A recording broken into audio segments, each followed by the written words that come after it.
Hər birinizi salamlayıram. Bu gün mən sizə həm MİQ-in, həm sertifikasiyanın, həm də müsahibənin ən önəmli mövzularından biri olan dəyərləndirmə və qiymətləndirmə mövzusunun video izahını vermək istəyirəm.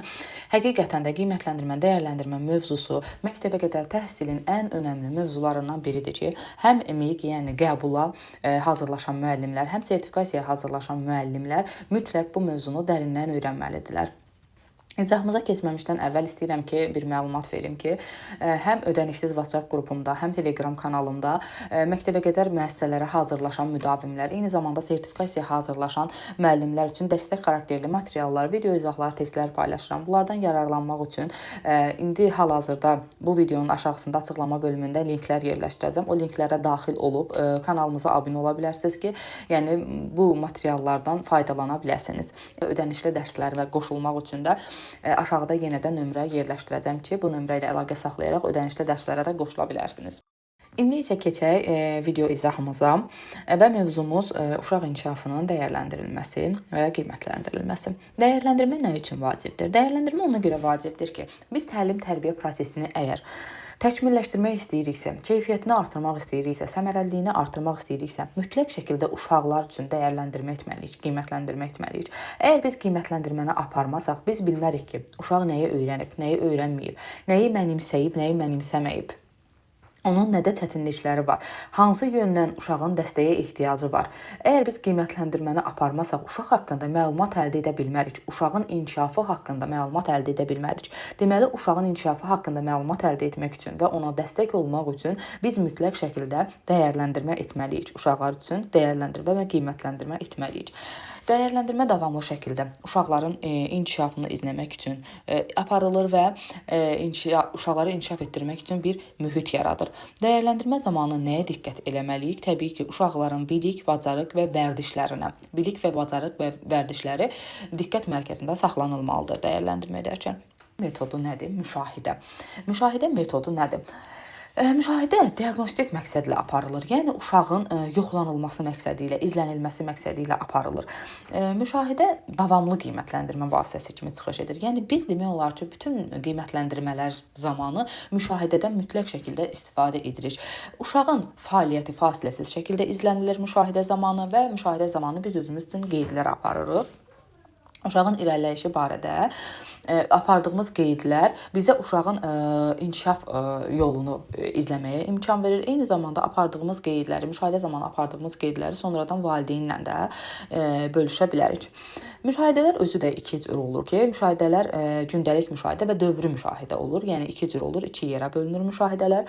Gündəlik müşahidələr necə olur? Gündəlik müşahidələr tərbiyəçi tərəfindən aparılır, gündəlik olaraq aparılır fasiləsiz şəkildə. Alınan nəticələr, yəni heç bir yerə qeyd olunmur. Yəni bunun qeydiyyat dəftəri yoxdur ki, hər hansı bir dəftərə bu müşahidələri qeyd eləyək. Yəni qeyri-formal şəkildə aparılır, yəni bunun heç bir qeydiyyatı yoxdur. Yəni düşünülməmiş şəkildə aparılan müşahidələr, gündəlik müşahidələr adlanır. Digər bir müşahidəmiz isə dövrü müşahidədir. Dövrü müşahidə nədir? Uşağın oyun, təlim, əmək fəaliyyəti zamanı aparılan müşahidədir ki, yəni biz uşaq oyun oynayarkən, məşğələ keçərkən və yaxud da hər hansısa bir əmək fəaliyyətini yerinə yetirərkən uşağı məqsədli şəkildə müşahidə edirik. Uşağın fəaliyyəti bu zaman ardıcıl olaraq öyrənilir, ardıcıl olaraq izlənilir və biz bu müşahidəyə əsasən cədvəllər tərtib edirik ki, yəni bu cədvəlləri müşahidə əsasında biz doldururuq. Dövrü müşahidə, yəni gündəlik şəkildə keçirilmir, zaman tərbiyəçi müəllimin nə vaxtla ehtiyac duyduğu anlarda keçirilir. Yəni adından da bəlli olduğu kimi, yəni gündəlik deyil, dövrü şəkildə keçirilir. Gündəlik müşahidədən də fərqli odur ki, biz artıq məsələn gündəlik müşahidəni düşünmədən edirdiksə, yəni spontan olaraq düşünülməmiş şəkildə apardığımız müşahidə idisə, gündəlik müşahidə, dövrü müşahidə artıq məqsədyönlü şəkildə aparılır və burada mütləq şəkildə dəftərlər tutulur, cədvəllər tutulur və bu cədvəllər doldurulur.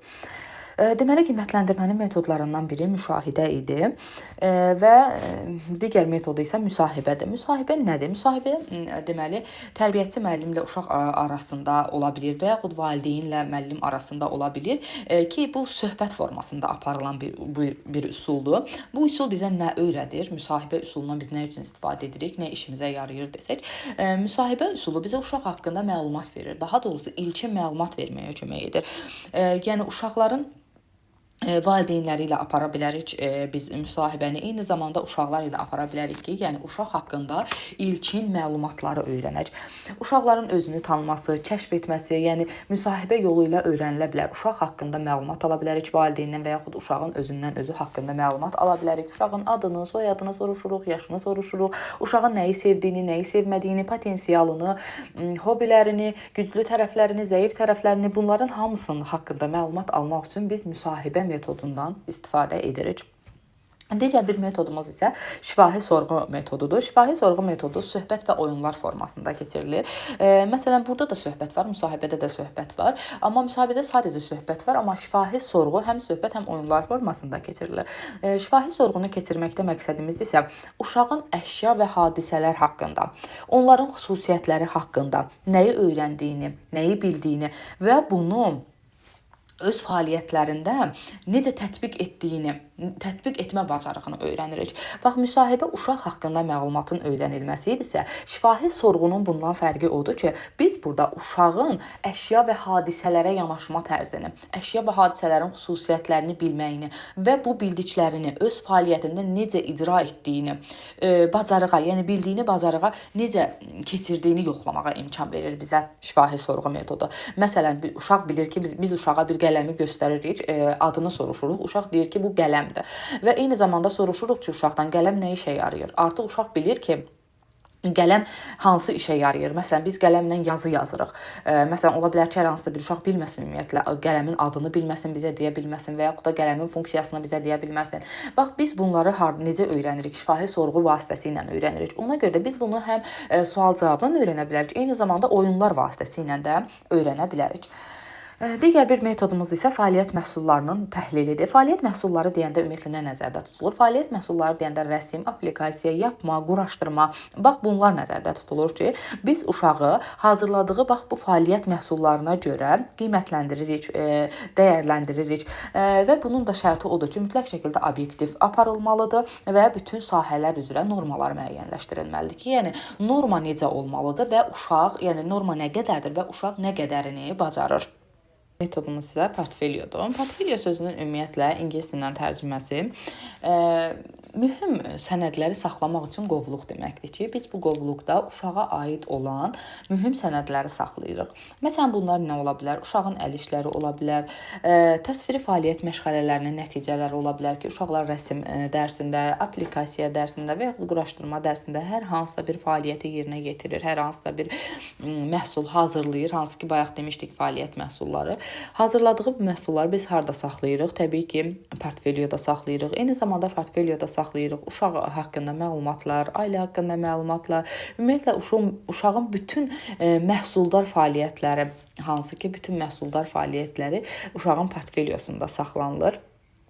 Və eyni zamanda desək ki, yəni dəqiq olaraq desək ki, portfolioya nələr daxildir? Bunlar təsviri və gündəlik qeydlərdir ki, uşaqların həm təsviri fəaliyyətləri və eyni zamanda da uşaq haqqında gündəlik qeydlərdir ki, biz bunları portfolioda saxlaya bilərik, iş nümunələrini portfolioda saxlaya bilərik, ailə haqqında məlumatları saxlayırıq burada, inkişaf səviyyəsi cədvəllərini, hansı ki, apardığımız qiymətləndirmələri, qiymətləndirmənin nəticələrini biz saxlayırıq portfolioda və inkişafa dair yekun hesabatdır ki, İnkişafa dair yekun hesabatı da biz saxlayırıq portfolioda. Ümumiyyətlə, portfolionu necə deyim, düzgün istifadə etmək lazımdır. Düzgün istifadə etmək deyəndə nə nəzərdə tutulur? Yəni, bura biz uşaq haqqında məlumatları, uşağın əl işlərini yerləşdirərkən onu səliqəli yığmalıyıq, lazımlı, vacib məlumatları yığmalıyıq. Yəni, belə deyim, müəllimələrin bəzən etdiyi səhvlərdən biridir ki, əllərinə nə gəldi, uşaq nə etdi, onun hamısını portfolioya yığırlar. Bu da portfolionu biraz, necə deyim, keyfiyyətsiz edir, səmərəsiz edir. Yəni, bizə o uşaq haqqında məlumat verməkdə çətinlik yaradır bu hər bir şeyin orada saxlanılması. Biz nələri saxlamalıyıq? Vacib olanları, hansı ki vacibdir, biz bunları portfolioda saxlamalıyıq. Və portfoliyonu valideynlərə açıq etməliyik. Yəni valideyn uşağı haqqında, uşağın potensialı haqqında, uşağın yəni il ərzində nələrlə məşğul olur, nələr düzəldir, onun əl işləri haqqında məlumat almaq üçün biz gərək portfoliyonu valideynlərə açıq eləyək, açıq şəkildə eləyək ki, məsələn bunu eləyərək gün ərzində 5-10 dəqiqə vaxt olarsa əgər, məsələn ara bir təbii ki, hər gün nəzərdə tutulmur, valideyni portfoliyonla tanış eləyə bilərik ki, uşağının əl işləri ilə, uşağı haqqında məlumatlarla portfolyoda artıq valideyn tanış olsun. Və dedik ki, burada saxlanılır təbii ki, fəaliyyət məhsulları, eyni zamanda iş nümunələri. İş nümunələri nədir? Məşğələ müddətində yerinə yetirilən tapşırıqlardır ki, məşğələ zamanı uşağa, yəni bu sadəcə təsviri fəaliyyət məşğələsinə aid deyil, başqa məşğələlərdə də ola bilər, qrup işlərində də ola bilər ki, yəni uşağın məşğələ müddətində yerinə yetirdiyi hər hansısa bir tapşırıqlar ola bilər ki, bu tapşırıqları da biz portfolyoda saxlayırıq. Ailə haqqında məlumatları, yəni əl işlərini, uşağın əl işlərini hər birini saxlayırıq biz portfolyoda. Və bunlar oldu bizim dəyərləndirmənin metodları ki, yəni biz qiymətləndirmə və dəyərləndirmə apararkən bu metodlardan istifadə edirik. İndi isə gələk qiymətləndirmənin növlərinə. Hansı ki, məktəbəqədər müəssisələrdə qiymətləndirmənin hansı növündən istifadə edilir? Məktəbəqədər müəssisələrdə ümumiyyətlə qiymətləndirmənin 3 növündən istifadə edilir ki, bunlar hansılardır? Diaqnostik qiymətləndirmə, şəxsi inkişafı izləmə və yekun hesabat qiymətləndirməsi. Danışaq diaqnostik qiymətləndirmədən. Diaqnostik qiymətləndirmə adından da bəlli olduğu kimi ilkin qiymətləndirmədir və bizə diaqnoz qoymağa, yəni uşaq haqqında ilkin məlumatları əldə etməyə kömək edən bir qiymətləndirmədir. Diaqnostik qiymətləndirmə zamanı biz nə edirik? Uşaq haqqında ilkin məlumatları toplayırıq və artıq bu topladığımız məlumatlar uşağın inkişafında olan fərqləri görməyimizə bizə kömək edir və bu fərqlərə uyğun artıq biz təlimi planlaşdıra bilirik. Diaqnostik qiymətləndirmə vasitəsilə biz uşağın inkişafında olan fərqləri aşkar edirik, fərqləri görürük və bu fərqlərə uyğun da artıq nə edirik?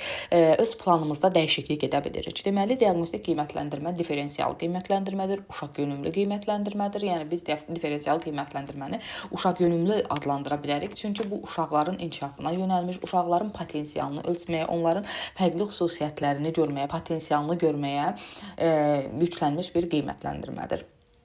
Deməli, diaqnostik qiymətləndirmə uşağın real bacarıqlarına əsaslanmalıdır, real bacarıqlarını göstərməlidir və valideyni çaşdırmamalıdır diaqnostik qiymətləndirmə. Yəni biz diaqnostik qiymətləndirmə apararkən sadəcə standarta uyğun yerinə yetirir və yetirmir şəklində deyil.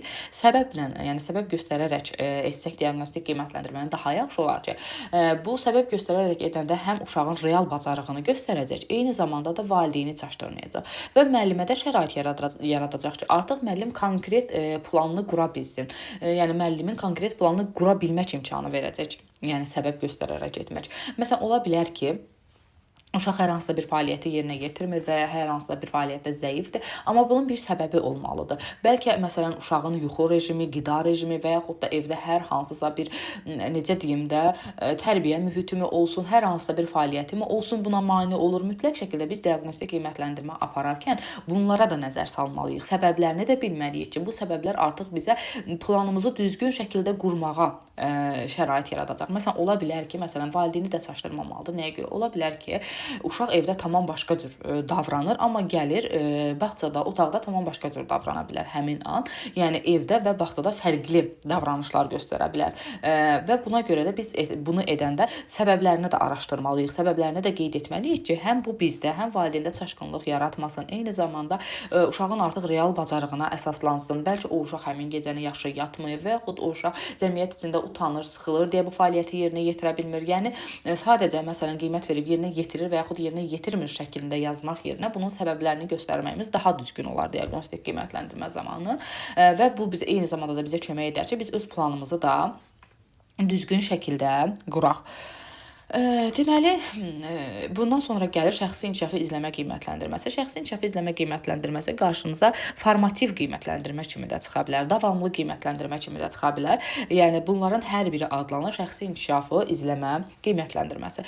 Şəxsi inkişafı izləmə qiymətləndirməsinin yəni necə keçirilir? Müntəzəm şəkildə keçirilir, yəni davamlı şəkildə keçirilir. Məqsədimiz nədir? Uşaqlar necə öyrənir və necə inkişaf edir? Yəni bunu öyrənməkdir. Yəni uşaqlar hansı yolla öyrənir, hansı üsulla üsullarla öyrənir və bu uşağı necə inkişaf etdirir. Deməli, şəxsi inkişafı izləmə qiymətləndirməsini biz yəni bir dəfəlik qiymətləndirmə kimi keçirmirik. Bax, məsələn, diaqnostik qiymətləndirməni bir dəfə keçiririk. Yəni bir dəfəlik qiymətləndirmədir ki, bunu bir dəfə edirik. Amma şəxsi inkişafı izləmə qiymətləndirməsi gündəlik keçirilir, həftəlik keçirilir, yəni davamlı olaraq keçirilir, müşahidələr əsasında keçirilir və bu müşahidələr əsasında biz özümüz üçün qeydlər aparırıq və bu şəxsi inkişafı izləmə qiymətləndirməsi bizə nə göstərir, nəyi öyrədir desəz, uşaq hansı bacarığı artıq mənimsəyib. Yəni burada öyrənirik ki, uşaq hansı bacarığı artıq mənimsəyib və hara doğru gedir, hara doğru irəliləyir. Bunu öyrənib və o birinə doğru gedir, düzdür? Yəni bizə göstərir ki, uşaq hansı bacarığı artıq mənimsəyib, hara doğru gedir və eyni zamanda da bizə göstərir ki, hansı bacarıqlarda, hansı fəaliyyətlərdə çətinlik çəkir və biz ona necə dəstək göstərməliyik? Biz ona necə istiqamət verməliyik ki, uşağın bu çətinliyini aradan qaldırmış olaq. Deməli, şəxsi inkişafı izləmə qiymətləndirməsində meyarlar var, rubriklər var ki, yəni biz artıq burada meyarlar tətbiq edirik. Şəxsi inkişafı izləmə qiymətləndirməsi gündəlik qiymətləndirmədir, davamlı qiymətləndirmədir və bunu keçirməkdə məqsədimiz nədir? Uşağın necə öyrəndiyini və necə inkişaf etdiyini başa düşməkdir. Yəni şəxsi inkişafı izləmə qiymətləndirməsi bu xüsusiyyətlərinə görə deyə bilərik ki, inkişaf yönümlü qiymətləndirmədir ki, biz burada sırf uşağın inkişafını izləyirik, inkişaf trayektoriyasını izləməyə və onu necə deyim, daha da yaxşı etməyə imkan verən bir qiymətləndirici. Digər bir qiymətləndirməmiz isə inkişafa dair yekun hesabatdır. İnkişafa dair yekun hesabat ümumiyyətlə məktəbə qədər dövr ərzində, yəni ki 1-6 yaş dövr ərzində 2 dəfə keçirilir ki, biri 3 yaşın sonunda, biri isə 6 yaşının sonunda uşaq inkişafının və təliminin qiymətləndirilməsi və bununla bağlı hesabatın hazırlanması üçün keçirilir. Artıq yekun hesabatdan sonra uşaq növbəti bir mərhələyə qədəm qoyur, növbəti bir mərhələyə keçid edir və deyə bilərik ki, yekun hesabat qiymətləndirilməsi uşağın növbəti mərhələyə keçid etməsi üçün təlim sənədi də adlanır. Təlim sənədi rolunu da oynayır. Yekun hesabata ümumiyyətlə keçirməkdə məqsədimiz nədir? Uşağın güclü tərəflərini, onu uğurlu edən üsulları öyrənməkdir və bunları qeyd etməkdir. Yəni yekun hesabatı biz daha çox uşağın ilk öncə məsələn qeydiyyatımızı aparırıq uşağın bacardıqları üzərində, nəinki bacarmadıqları üzərində. Yəni ilk öncə güclü tərəflərini və uşağı uğurlu edən üsulları yekun hesabatda mütləq şəkildə qeyd etməliyik. Və bundan sonra uşağın dəstəyə ehtiyacı olan sahələri ki, hansı ki nələrdə zəifdir, hansı sahələrdə dəstəyə ehtiyacı var, bunları qeyd etməliyik və bu sahələrdə nəyin işə yaradığını qeyd etməliyik yekun hesabatda.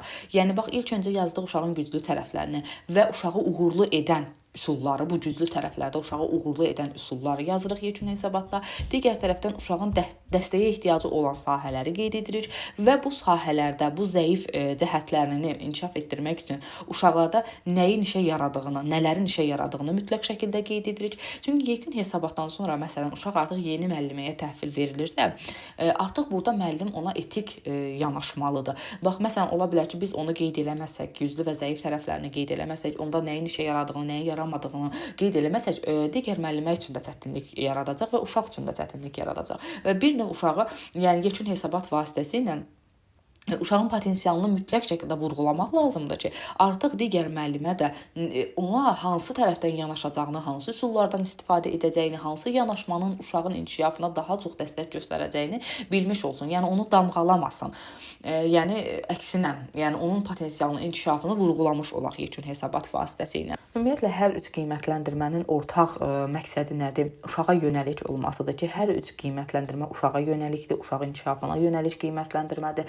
Hər üç qiymətləndirmə uşağı hər tərəfli əhatə eləyir, uşağa hər tərəfli yanaşmağa, hər tərəfli qiymətləndirməyə bizə kömək edir. Hər tərəfli qiymətləndirmə də nə deməkdir? Uşağı hər 4 inkişaf sahəsinə uyğun qiymətləndirmə deməkdir. Həm onu fiziki cəhətdən qiymətləndirmə, idraki cəhətdən qiymətləndirmə, həm estetik cəhətdən, həm sosial-emosional cəhətdən qiymətləndirməni və bu 4 istiqamətdə uşağı inkişaf etdirməyə bizə kömək edir hər üç qiymətləndirmə ortaq olaraq.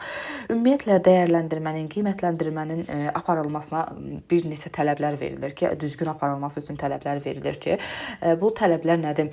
Uşağın belə deyək, çatışmayan cəhətləri üzərində dayanmaq yerinə, yəni uşağın potensial imkanlarına yönəlməlidir. Yəni daha çox bilmədiyini deyil, bildiyini və bacardığını ortaya çıxarmaqdır məqsəd. Yəni qiymətləndirməni apararkən məqsədimiz uşağın bilmədiklərini aşkarlamaq deyil. Məsələn, mən belə deyək də, orta məktəbdə olurdu ki, müəllim uşağı sorğu-sual eləyirdi, qiymətləndirmə apardı, aşağı qiymət verməkdə. Yəni bizim məqsədimiz uşağa aşağı qiymət vermək deyil, əksinə uşağa yüksək qiymət verməkdir. Mən bunu analoji olaraq bildirirəm. Yəni məqsədimiz uşağın bilmədiyinə yönəlmək deyil, bildiyini, potensialını ortaya çıxarmaqdır. Çox ölçülü olmalıdır. Yəni uşağa hər tərəfli yanaşılmalıdır. Eyni zamanda çox şahəli sübut olmalıdır. Bilirsiniz bu çox şahəli sübut nə deməkdir? Yəni uşağı bir fəaliyyətə görə, bir formada qiymətləndirməli deyilir. Bir neçə formalı sübutlarımız olmalıdır. Məsələn, uşağı həm müşahidə etməliyik, həm uşaqla söhbət aparmalıyıq, həm uşaqla oyun oynamalıyıq, həm hər hansısa bir fəaliyyət məhsullarının təhlilini aparmalıyıq və uşağı bundan sonra qiymətləndirməliyik. Məsələn, biz sadəcə uşağı müşahidə edərək qiymətləndirə bilmərik, sadəcə oyun fəaliyyətində qiymətləndirə bilmərik və yaxud da sadəcə təlim fəaliyyətində qiymətləndirə bilmərik. Yəni mütləq şəkildə çox şahəli sübut lazımdır, çox şahəli fəaliyyət lazımdır ki, bu fəaliyyətlər əsasında uşağı qiymətləndirək. Və dəyərləndirmə hansı prinsiplərə rəhbər tutmalıdır? Məktəbəqədər yaşlı uşaqların bacarıqlarına uyğun olmalıdır, bacarıqlarına uyğun, o potensialına və bacarığına uyğun olmalıdır və bunlar dəyərləndirməlidir. Mütləq şəkildə uşağı özü ilə qiymətləndirməliyik. Yəni bilirsiniz necə bir şeydir bu? Başqaları ilə deyil, özü ilə müqayisə etməliyik. Məsələn, yanındakı yoldaşı nəyi bacarır, bu uşaq nəyi bacarır? Bu şəkildə qiymətləndirmə aparmağımız düzgün deyil. Qiymətləndirməni apararkən uşağın özü üzərində müqayisə aparmalıydıq. Məsələn, dünən nə bacarırdı, bu gün nə bacarır? Bu fəaliyyəti əvvəl necə edirdi, indi necə edir? Bax, bu şəkildə uşağın sadəcə özü ilə, özü üzərində müqayisə apararaq qiymətləndirmə aparmalıyıq və uşağı bütövlükdə götürməliyik. Yəni, hər tərəfli götürməliyik və uşağa hər tərəfli yanaşmalıyıq.